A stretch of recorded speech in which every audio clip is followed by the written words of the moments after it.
Assalamualaikum warahmatullahi wabarakatuh. Waalaikumsalam warahmatullahi wabarakatuh. Warahmatullahi wabarakatuh. Salam sehat untuk kita semua. Yang terhormat Dekan Fakultas Keguruan dan Ilmu Pendidikan Universitas Muhammadiyah Lub. Yang kami hormati Wakil Dekan 1 sebagai pemateri. Yang kami hormati Wakil Dekan 2 dan Wakil Dekan 3. Yang kami hormati pula Ketua Program Studi Lingkup FKIP Unis Muluk Banggai, serta dosen tetap yang sempat join juga di Zoom. Yang kami hormati Kepala Usaha yang sebagai host juga pada kegiatan ini. Serta yang saya cintai dan saya banggakan, mahasiswa baru Fakultas Keguruan dan Ilmu Pendidikan Universitas Muhammadiyah Lub tahun akademik 2021-2022. Alhamdulillahirrahmanirrahim, puji syukur kita panjatkan kehadirat Allah Subhanahu wa Ta'ala karena atas izinnya sehingga kita masih dapat berjumpa melalui Zoom meeting ini. Semoga tidak mengurangi silaturahmi antara FKIP dan mahasiswa. Salawat serta salam semoga selalu tercurahkan kepada junjungan kita Nabi Muhammad SAW yang membawa kita dari zaman jahiliyah menuju zaman yang modern, seperti apa yang kita laksanakan dan rasakan pada hari ini. Baik, teman-teman mahasiswa yang saya dan saya banggakan, kami sudah masuk pada materi yang kedua, yaitu tentang sistem informasi pelayanan administrasi akademik, kalender akademik, dan dosen penasihat akademik. Salah satu materi yang sangat penting. Materi ini akan dibawakan oleh Wakil Dekan 1, yaitu Bapak Muhammad Salahuddin, Sarjana Pendidikan, Magister Pendidikan. Ya baiklah, efisienkan waktu kepada Bapak, disilakan untuk menarinya. Assalamualaikum warahmatullahi wabarakatuh. Waalaikumsalam. Salam sejahtera, salam selalu buat kita semua. Terhormat Dekan Fakultas Keguruan dan Ilmu Pendidikan Universitas Muhammadiyah Lub, yang dimana materi tentang bagaimana visi dan misi Fakultas Keguruan dan Ilmu Pendidikan. Dan yang terhormat pula wakil dekan yang sudah bergabung di dalam room ini, dan Ketua Program Studi Pendidikan Jasmani Kesehatan dan Rekreasi, Ketua Program Studi Pendidikan Bahasa Inggris, Ketua Program Studi Pendidikan Biologi. Baik, terima kasih.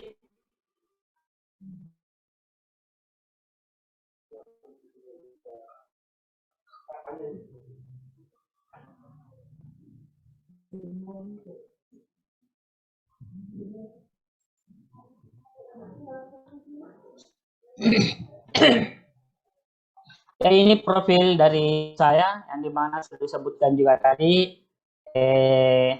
oleh moderator kita, yang dimana sudah ada beberapa yang mungkin saya tidak perlu lagi sebutkan satu-satu ya. Dan untuk nomor HP nanti kayaknya nomor HP belum tercantum di sini, nanti bisa langsung ke fakultas, ada nomor HP di papan nama yang ada di fakultas.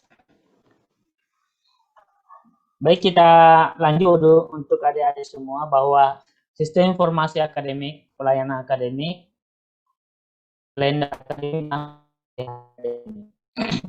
yang dimana tentu bahwa adik-adik mahasiswa akan membutuhkan namanya sebuah, apalagi namanya mahasiswa baru, pasti masih belum ada wawasan-wawasan yang ada di dalamnya tentang bagaimana pelayanan akademik, apa itu penasihat akademik. Pasti adik-adik masih bertanya mati ya. Tentunya kita akan menjelaskan bagaimana prosedur dalam pelayanan akademik dan penasihat akademik. Karena tentunya ini akan membawa adik-adik dan mengerahkan bahwa mahasiswa baru akan menentukan kemana arah yang akan dilanjutkan untuk dalam proses perkuliahan nantinya.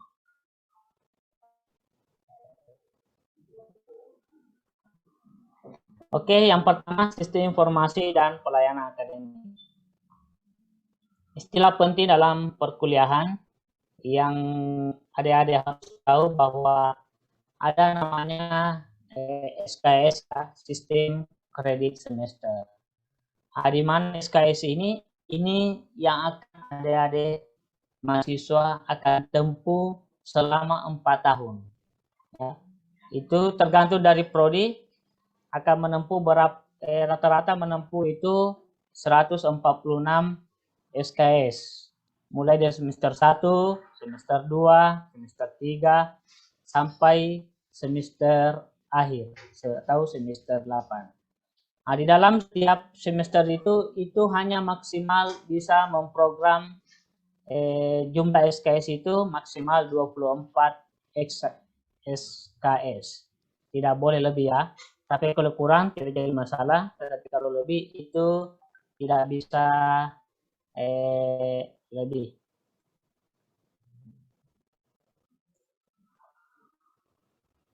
Oke. Selanjutnya kita akan namanya SKS ya. Itu tadi sudah sebutkan bahwa itu maksimal 24 SKS. Dan tentunya ada lagi namanya kartu rencana studi. Nah, ini kartu rencana studi ini semua mahasiswa wajib menentukan mata kuliah yang akan ditempuh di setiap semesternya. Dan pada awal semester itu adik-adik harus melakukan bahwa mata kuliah yang akan ditempuh itu berdasarkan panduan atau berdasarkan dari kurikulum yang sudah ditentukan di prodi masing-masing. Nah, kalau prodi menentukan 20 SKS, berarti adik-adik kalau semester awal masih bisa memprogram 20 SKS. Tetapi kalau IPK meningkat terus, itu bisa nanti memprogram lagi, menambahkan sesuai dengan petunjuk yang ada di dosen penasihat akademiknya nanti. Ya.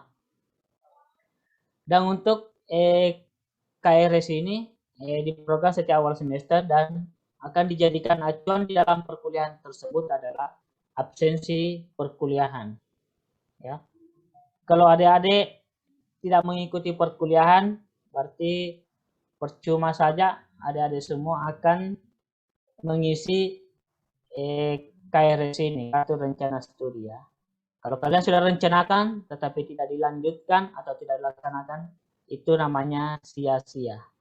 Berarti uang setiap semester itu akan ada begitu saja, tetapi tidak mendapatkan hasil yang ingin diinginkan pada setiap semester. Oke, selanjutnya kita akan lanjut tentang KHS ya. Kalau untuk di dalam KHS ini perlu adik-adik ketahui bahwa setelah adik-adik melaksanakan perkuliahan ya, berarti ada hasil yang ingin dicapai. Nah, hasil inilah yang dinamakan KHS ya, kartu hasil studi, yang dimana kartu hasil studi ini adalah catatan hasil perkuliahan dalam satu semester. Nah, ini KHS ini setiap perkuliahan, setelah akhir perkuliahan, KHS wajib dimiliki bagi setiap mahasiswa. Dan untuk pengambilan KHS itu akan secara otomatis melalui sistem ya. Nah, nanti adik-adik akan print sendiri dan minta tanda tangan untuk tanda tangan KHS-nya. Dan setelah adik-adik print KHS tersebut, silakan ke fakultas menghadap sama saya untuk ditanda tangan KHS-nya ya.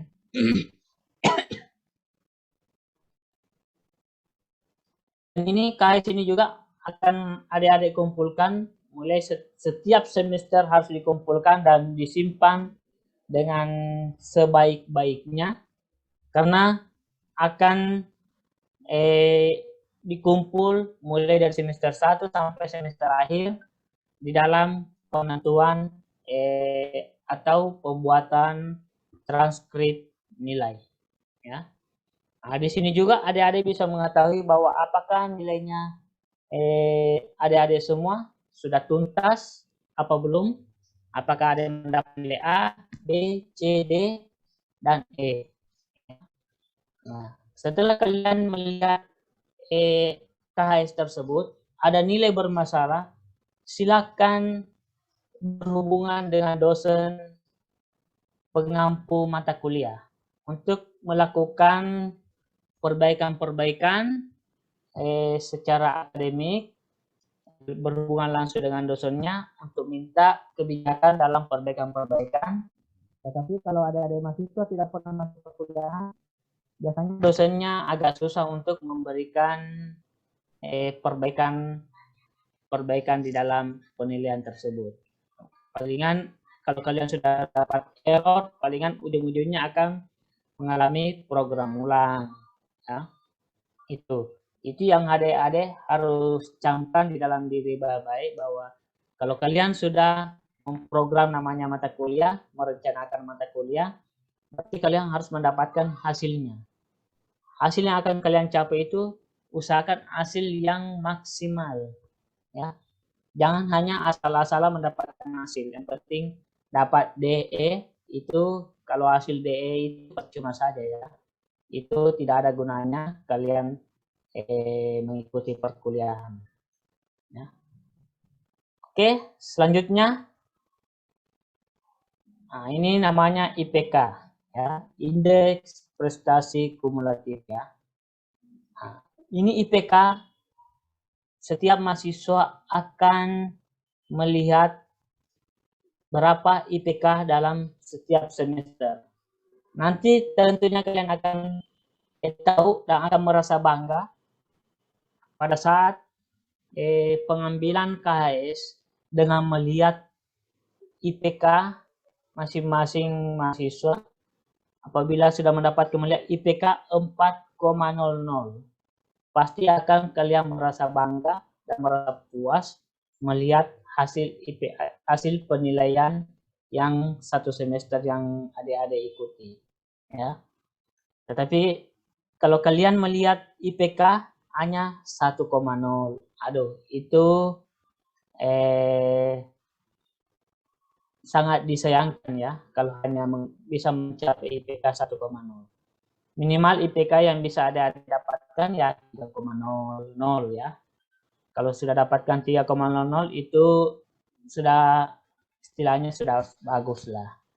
Nah, tapi kalau mau yang lebih bagus IPK 4,00 ya. Itu semua yang akan dicapai dan diinginkan seluruh mahasiswa.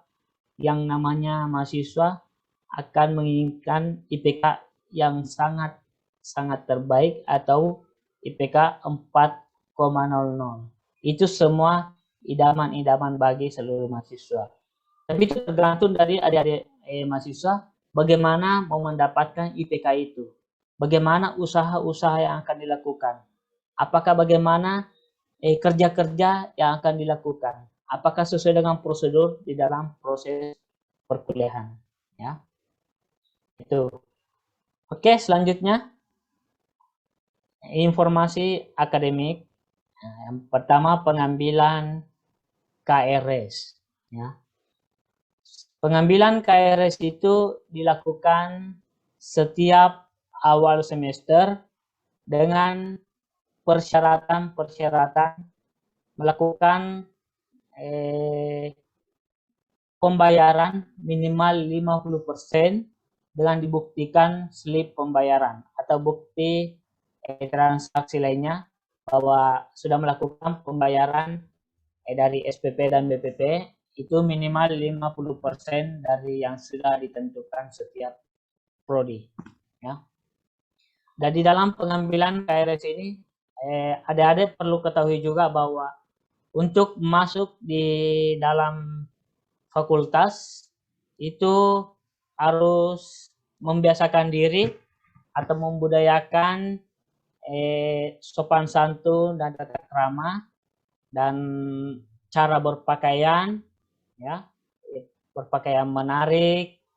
Jangan asal masuk dengan misalnya pakaian oblong, pakai celana pendek, tidak pakai sandal, ya. Itu tidak diperkenalkan buat adik-adik mahasiswa, khususnya yang ada di Fakultas Keguruan dan Ilmu Pendidikan. Apalagi sekarang masa pandemi berarti harus menggunakan masker, ya. Itu yang adik-adik harus perlu ketahui sebelum masuk di dalam ruang Fakultas Keguruan Ilmu Pendidikan untuk melakukan konsultasi dalam apapun, ya. Harus menggunakan pakaian yang menarik dan rapi, walaupun misalnya pakaiannya tidak baru, ya, tidak masalah. Yang penting itu pakaian rapi. Nah, menggunakan sepatu, celana panjang, dan kaos berkerah minimal, ya. Kalau ada kemeja silakan, batik silakan. Itu tidak dicantumkan harus menggunakan pakaian-pakaian itu. Yang jelasnya menggunakan pakaian yang berkerah, celana panjang, dan menggunakan sepatu. Kalau dari hal-hal itu yang adik-adik tidak lakukan, biasanya bagian tata usaha, baik KTU maupun staf yang ada di fakultas, itu tidak akan melayani. Biasa juga fakultas suruh keluar dan mengganti pakaian-pakaian yang lebih layak digunakan. Sebagai contohnya kita sebagai calon pendidik, ya, jangan memperlihatkan hal-hal yang tidak menarik sebagai calon pendidik.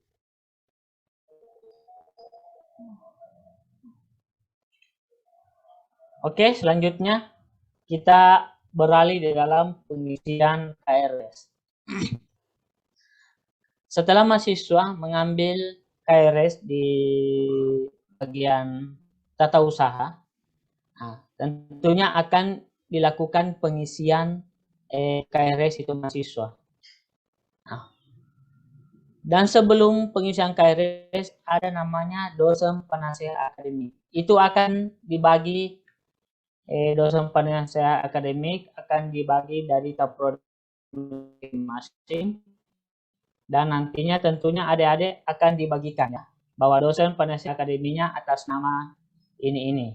Ya, jadi pada saat akan mengisi KRS, silakan kalian mengisi manual KRS tersebut dan dibimbing melalui dosen penasihat akademik. Dan di situ di KRS di situ setelah adik-adik memilih mata kuliah setiap semester dan adik melakukan tanda tangan dan memperlihatkan kepada dosen penasihat akademik. Kalau sudah sesuai, penasihat akademiknya akan melakukan koreksi dan melakukan bimbingan dan arahan. Nah, setelah itu mereka dosen akademik akan menandatangani kartu rencana studi kalian. Ya, itu dalam pengisian KRS. Jadi nanti akan diberitahukan siapa-siapa dosen penasihat akademiknya, dan nomor HP-nya akan diberitahukan setelah ketua program studi masing-masing sudah mengeskakan dosen penasihat akademik tersebut. Oke, selanjutnya penginputan KRS. Nah, setelah adik-adik mahasiswa mendapatkan KRS yang sudah ditandatangani oleh dosen penasihat akademik, adik-adik mahasiswa akan menginput, ya, menginput KRS, hasil KRS tersebut secara mandiri di halaman siakat unismulu ac.id ya, itu. Dan kalian apabila ada kendala-kendala dalam pengisian KRS dalam Siakat, itu akan dibimbing secara langsung oleh operator handal yang ada di fakultas ya. Nah, ada 3 operator handal yang ada di fakultas itu, yang termasuk tadi dari KTU itu sendiri. Mungkin adik-adik lihat di grup ada yang selalu memberikan masukan-masukan. Nah, itulah operator-operator handal ya, yang selalu menjawab pertanyaan-pertanyaan adik-adik semua. Nah, ada juga yang operator yang satu juga itu, kalau khusus operator dari biologi itu KTU ya, Bapak Martono. Sedangkan dari PJKM Ibu Satrian Haluti yang sekarang ini menjadi moderator di materi kedua ini. Dan yang ketiga dari Ibu Yusniati Sabata itu operator dari pendidikan bahasa Inggris ya. Nah, jadi itu nanti ada kendala dalam penginputan KRS, silakan menghubungi operatornya dengan menggunakan bahasa-bahasa yang santun ya. Jangan menggunakan bahasa-bahasa yang memaksa ya. Bicaralah dengan baik, menggunakan bahasa yang baik dan benar, sehingga bagaimanapun dalam kondisinya operator akan menjawab dengan baik pula ya. Itu. Dan lihat juga waktu untuk menghubungi dosen itu biasanya operator-operator akan membutuhkan waktu istirahat juga. Dia hanya bisa melayani pertanyaan-pertanyaan adik-adik mahasiswa terkait dalam Siakat itu jam 8 sampai jam 3 sore ya. Itu. Jadi itu hal-hal yang perlu adik-adik pahami. Kalau ada yang mau dikomunikasikan, silakan menggunakan waktu jam kerja operator masing-masing sehingga bisa menjawab apa-apa yang akan ditanyakan adik-adik semua. Oke, selanjutnya perkuliahan ya. Mengikuti perkuliahan sesuai dengan jadwal yang ada di Siakat atau sesuai kesepakatan dosen pengampu mata kuliah. Jadi kalau ketua program studi sudah mengeluarkan SK atau jadwal mengajar, nah, makanya disampaikan kepada seluruh adik-adik mahasiswa yang sudah dibentuk, misalnya keting ya, ketua tingkat setiap kelas, itu diwajibkan menghubungi dosen pengampu mata kuliah masing-masing. Nah, sama menghubungi dosen pengampu mata kuliah masing-masing harus menggunakan tata krama sopan santun ya. Itu semua hal-hal yang akan berhubungan dengan dosen, kita membiasakan diri untuk menggunakan bahasa yang sopan dan santun. Ya.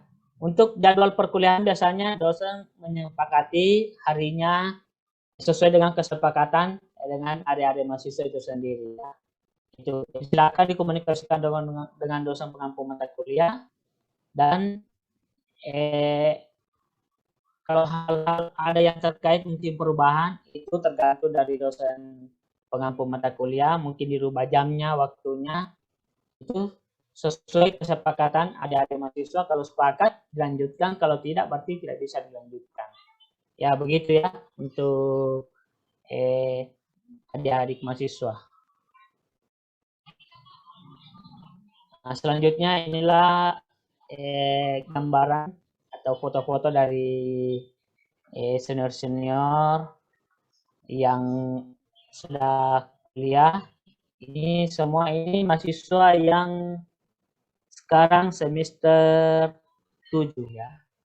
Ini semester 7 dan dimana kakak-kakak seniornya ini sudah pelaksanaan magang di sekolah.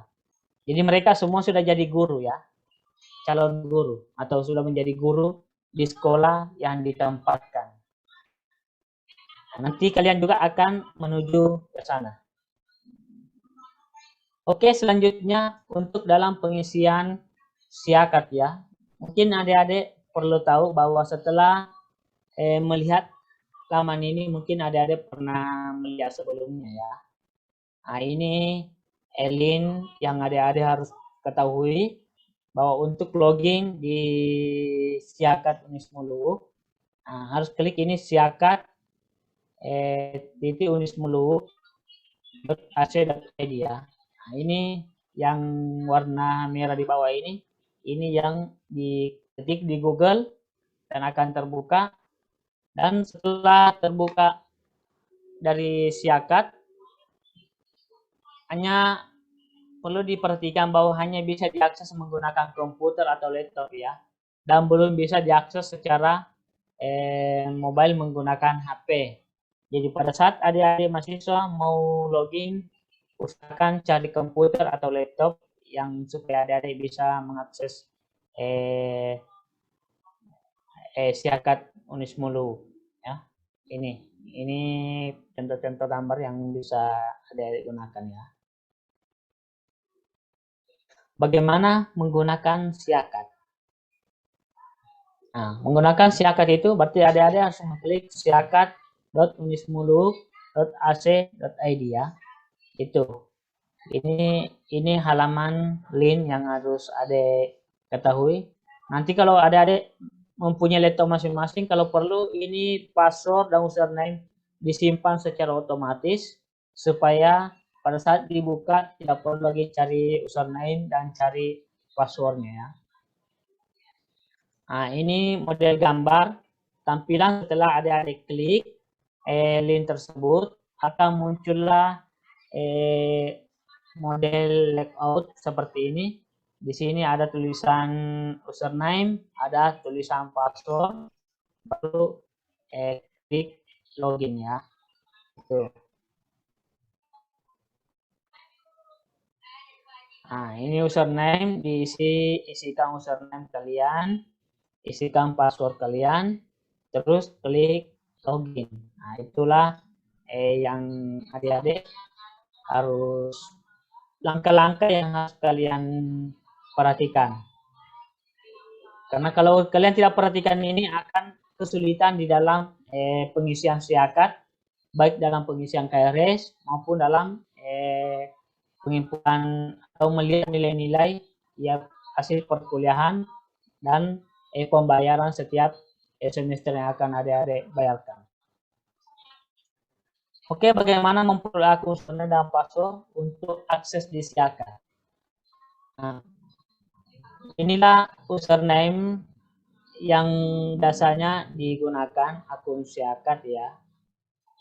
Setelah kalian masuk pada link yang ada di Google Chrome masing-masing, yaitu pnb unismulu.ac.id ya. Ini agak ada kesalahan di luar ya. Ini sebenarnya ID bukan D ya. ID dengan akun masing-masing.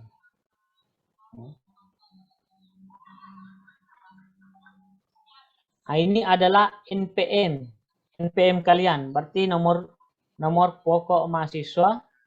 Mungkin kalian bisa lihat 21082029. Ini adik-adik mahasiswa ini bahwa ini 21 ini merupakan tahun masuk kalian, dan 08 ini dari universitas, kode dari universitas, dan 20 ini kode prodi masing-masing. Dan kalau 29 ini urutan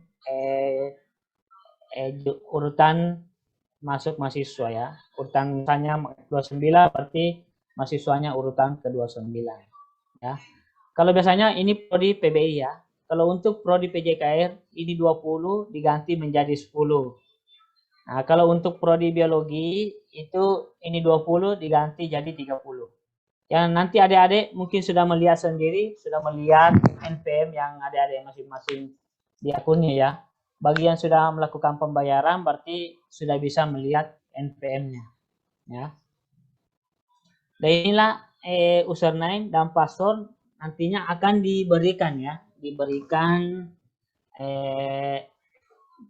diberikan oleh operator masing-masing fakultas ya. Untuk melihat nomor pokok mahasiswa pada halaman ini, nanti kalian adik-adik klik nomor pokok mahasiswa, akan muncul nomor pokoknya mahasiswa. Nah, ini akun Siakat kalian. Nah, ini akunnya, tergantung dari username dan passwordnya ya. Tergantung username dan password yang akan diberikan oleh operator masing-masing. Nanti lebih jelasnya untuk mengetahui password, mungkin kalian sudah dapatkan password yang sebelumnya. Ini masih bisa digunakan bahwa adik-adik, atau nantinya akan lebih jelasnya nanti dikomunikasikan dengan operator masing-masing untuk mengetahui apa username dan password untuk login di Siakat Unismulu. Oke, inilah tampilan beranda Siakat Anda. Setelah kalian login, akan muncullah tampilan Siakat-Siakat. Ya. Ini akan muncul nama kalian. Di bawah login pengguna akan muncul nama kalian. Kalian pastikan bahwa nama kalian ini sudah betul atau salah ya. Kalau mungkin ada kesalahan, silakan dihubungi operator untuk melakukan perbaikan. Nah, ini di atas ada profil mahasiswa. Lihat di tanda arah panah ini itu profil mahasiswa. Dan untuk melihat kegiatan akademik, nanti adik-adik tinggal klik di bagian akademik. Nah, sini ada beberapa kegiatan akademik yang akan dimunculkan di Siakat ya. Gitu. Misalnya pengisian KRS, KHS-nya, di situ akan muncul semua apa-apa yang sudah adik-adik lakukan ya. Kemudian di proses tagihan, mungkin tagihannya perlu diperhatikan juga bahwa proses tagihan ini kalau kalian sudah membayar lunas semester ini berarti tidak ada masalah. Tapi kalau kalian masih 50%, ada perlu kalian perhatikan bahwa pertengahan ujian tengah semester harus melunasi pembayaran 100% pada bulan Oktober ya. Itu. Oke, klik bagian akademik akan tampil seperti ini. Jadwal kuliah, kartu rencana studi, dan kartu hasil studi ya. Kalau kalian klik bagian akademik akan muncul jadwal kuliah. Tinggal klik jadwal kuliah untuk melihat, klik pengumpulan KRS dan klik hasil studi untuk melihat nilai semester kalian masing-masing ya. Setelah ada nilai, silakan di print out untuk minta tanda tangan wakil dekan 1. Oke, selanjutnya untuk lebih jelasnya dan mempermudah kalian dalam mengakses menggunakan Siakat, mungkin adik-adik perlu melihat channel YouTube ya, yang nanti kalian cari di YouTube Martono Official ya. Nah, itu kalau kalian klik itu akan ada channel YouTube dalam pengisian Siakat. Nah, ini KTU yang punya memang luar biasa sudah menyiapkan channel untuk mempermudah adik-adik dalam mengakses kegiatan-kegiatan yang terkait dalam bidang akademik ya, ataupun dalam kegiatan yang ada di Fakultas Keguruan Universitas Muhammadiyah Luwu. Selanjutnya Keisha Mauren ya, dari program studi biologi. Ingin bertanya, jika mendapatkan IPK di atas 3,5 atau 4,0, apakah kita bisa mengambil SKS lebih dari 24 SKS? Baik, makasih banyak Keisha atas pertanyaannya. Dan untuk adik Keisha Mauren, bahwa untuk pengambilan KRS itu hanya maksimal 24 SKS ya. Nah, jadi misalnya di dalam semester 2 nanti atau semester 3-nya nanti IPK yang disiapkan di prodi masing-masing misalnya hanya 20 SKS, misalnya hanya 20 SKS ya. Nah, itu bisa dikomunikasikan dengan dosen PA untuk mengambil mata kuliah untuk mencukupi 24 SKS ya. Itu. Nah, itu makanya ada namanya dosen penasihat akademik sebagai bentuk untuk berkonsultasi hal-hal yang terkait dengan perkuliahan. Misalnya terkendala dalam perkuliahan apa-apa, nilainya bermasalah, bagaimana tindak lanjutnya untuk memprogram mata kuliah selanjutnya, langkah-langkah apa yang harus ditempuh.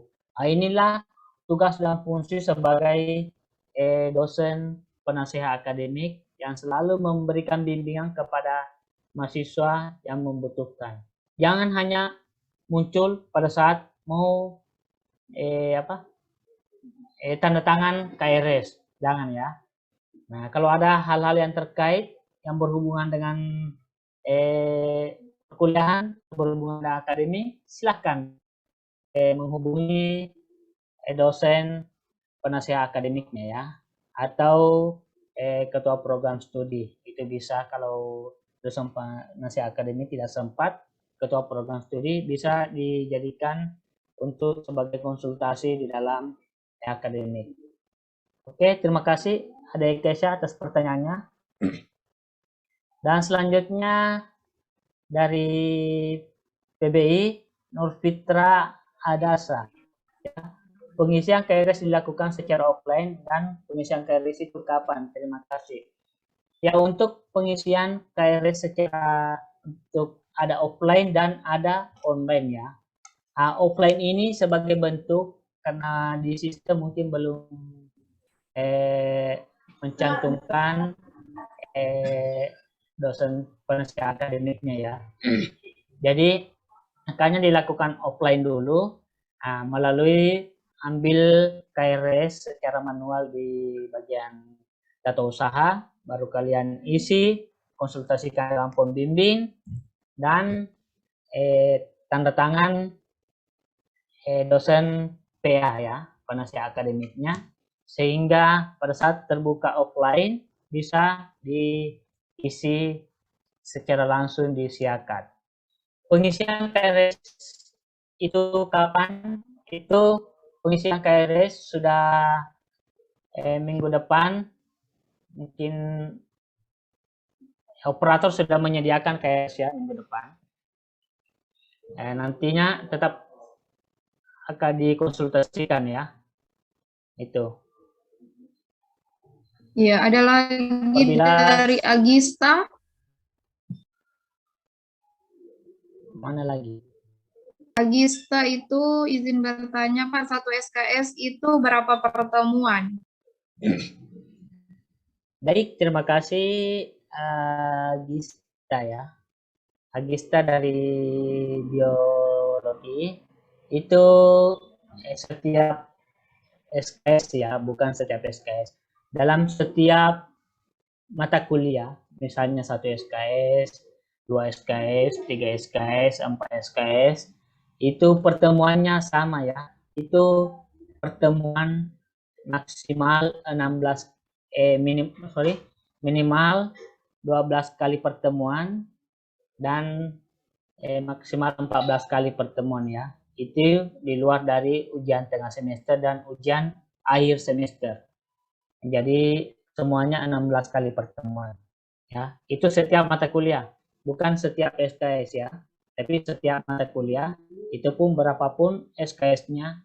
Kalau semakin banyak SKS-nya itu berarti semakin lama pertemuan yang dilakukan di dalam mata kuliah tersebut dalam misalnya 1 kali dalam 1 minggu ya. Itu. Oke, itu ada Agista ya. Dari Andi Muhammad Lutfi Penjas.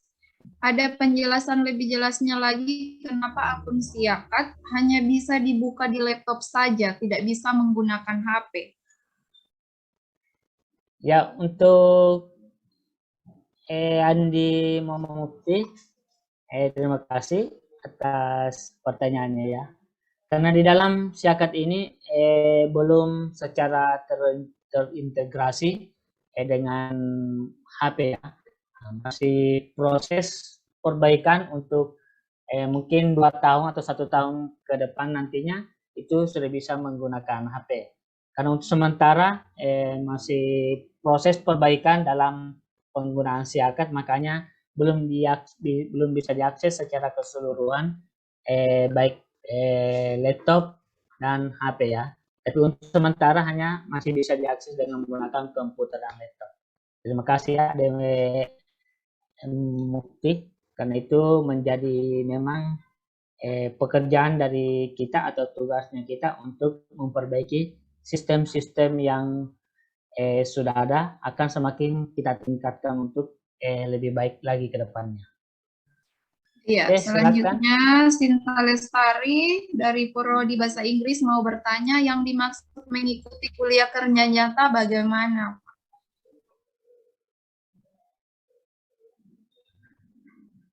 Oke, tunggu dulu ya. Ada terlewat tadi ini, Susi Magda, penjelasan ikut taruh tahun depan tidak masalah jika membayar SPP tahun depan ya. Untuk ikut taruh tahun depan itu tentunya juga adik-adik kan mahasiswa sudah ada NPM. Nah, sudah ada NPM berarti sudah terdaftar jadi mahasiswa. Nah, kecuali yang kalau maba mahasiswa baru berarti itu harus membayar SPP atau BPP karena belum ada NPM-nya. Jadi tetap tetap melakukan pembayaran. Tapi kalau semester atas itu hanya tinggal membayar taruh. Karena untuk membayar SPP dan BPP itu ada waktu untuk misalnya semester 3 kalian nantinya tetap akan membayar SPP dan BPP ya. Itu, dan ada batas waktu yang sudah ditentukan dalam pembayaran SPP dan BPP ya. Oke, untuk Susimanda. Selanjutnya siapa lagi? Sinta Lestari Randalimba, Prodi Bahasa Inggris. Maksud mengikuti kuliah kerja nyata bagaimana Pak? Nah, ini kuliah kerja nyata itu KKN ya. Itu namanya KKN, itu kuliah kerja nyata. Itu KKN itu merupakan sebuah program atau kurikulum yang ada di Universitas Muhammadiyah Luwu, dan itu memang wajib. Itu bukan merupakan sebuah pilihan, tapi wajib bagian dari kurikulum untuk mencukupi SKS sampai 146 SKS ya. Makanya itu wajib KKN. Dan itu KKN akan dilaksanakan pada saat semester 6 dan 7 ya. Itu KKN wajib dilaksanakan pada semester 6 dan 7.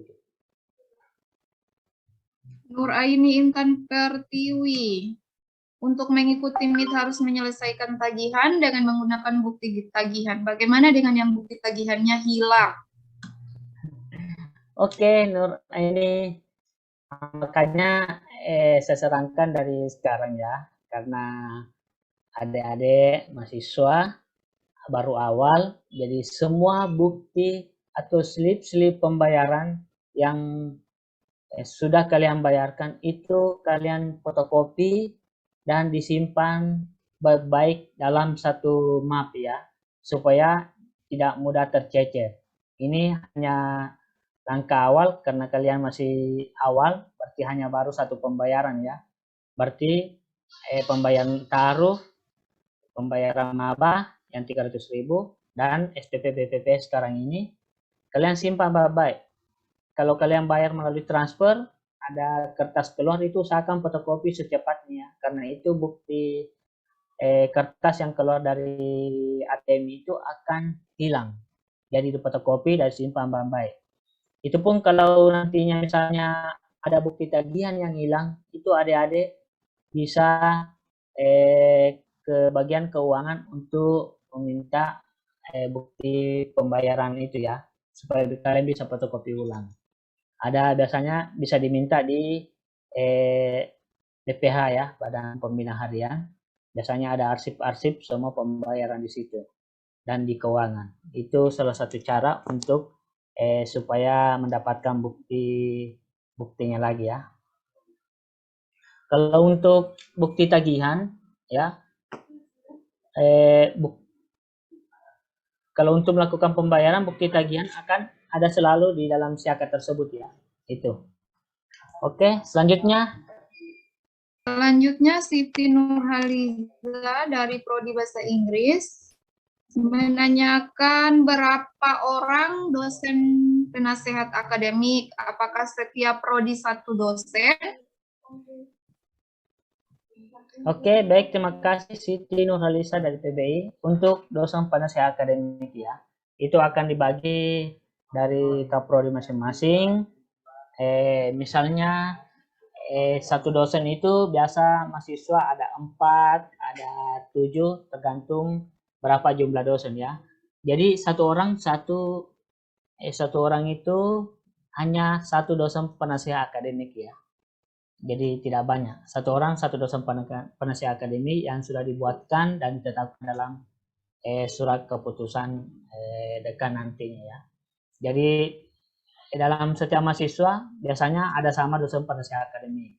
Mungkin kalau sekitaran 5, 4, 5, 7 satu dosen penasehat akademik itu bisa dibuatkan karena kapasitas jumlah dosen juga tidak mencukupi untuk setiap dosen penasehat akademik ya. Jadi dosen penasehat akademik satu dosen bisa beberapa mahasiswa yang tergabung di dalam. Oke, begitu Siti Nurhaliza ya. Iya, terima kasih. Mungkin terakhir ya, karena kita dibatasi waktu dari panitia hanya sampai dengan jam 10. Terakhir ini ada yang angkat tangan atas nama Julham Karaeng PJKR, namun videonya ini tidak aktif. Ini ingin bertanya atau minta izin atau bagaimana? Disilakan kalau ingin bertanya.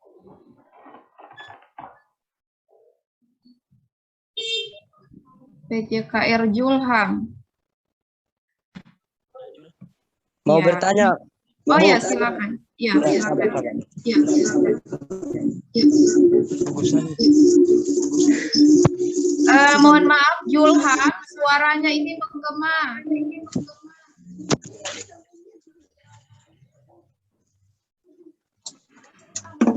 Ya, saya mau bertanya Bu tentang apa yang terjadi jika tidak mengisi KRS dan apa yang terjadi jika mengisi KRS tapi salah. Terima kasih. Oh, iya, baik. Apa yang terjadi? Apa masalahnya jika tidak mengisi KRS dan apa masalahnya jika mengisi namun salah? Silakan Pak WD1. Oke, terima kasih. Atas pertanyaan Jepang, kalau pengisian KRS salah, itu akan Julham di-mute dulu supaya tidak itu akan dilakukan perbaikan melalui operator masing-masing prodi ya. Jadi kalau memang nanti operator yang akan melihat apakah ini sudah sesuai dan tidak, kalau memang belum sesuai akan dilakukan perbaikan. Mungkin bisa dihubungi masing-masing mahasiswa bahwa ada kesalahan mungkin dari pengisian apanya. Nah, jadi itu operator yang akan memperbaiki, tetapi menghubungi mahasiswa masing-masing dulu supaya jangan sampai ada kesalahan-kesalahan di dalam pengisian siakat itu. Dan itu akan mempengaruhi dalam pengisian siakat selanjutnya ya, dalam PDPT Dikti akan bermasalah juga. Jadi operator tetap akan melihat, menyetujui apa yang kalian sudah input di siakat tersebut. Ya, bukan kalau kalian sudah isi sendiri, operator langsung cuek, tidak ya. Operator tetap memantau bagaimana apa yang kalian sudah isi dalam siakat tersebut. Oke, terima kasih. Terima kasih. Itu merupakan penanya yang terakhir karena sudah jam 10 lewat 2. Ya, silakan. Selanjutnya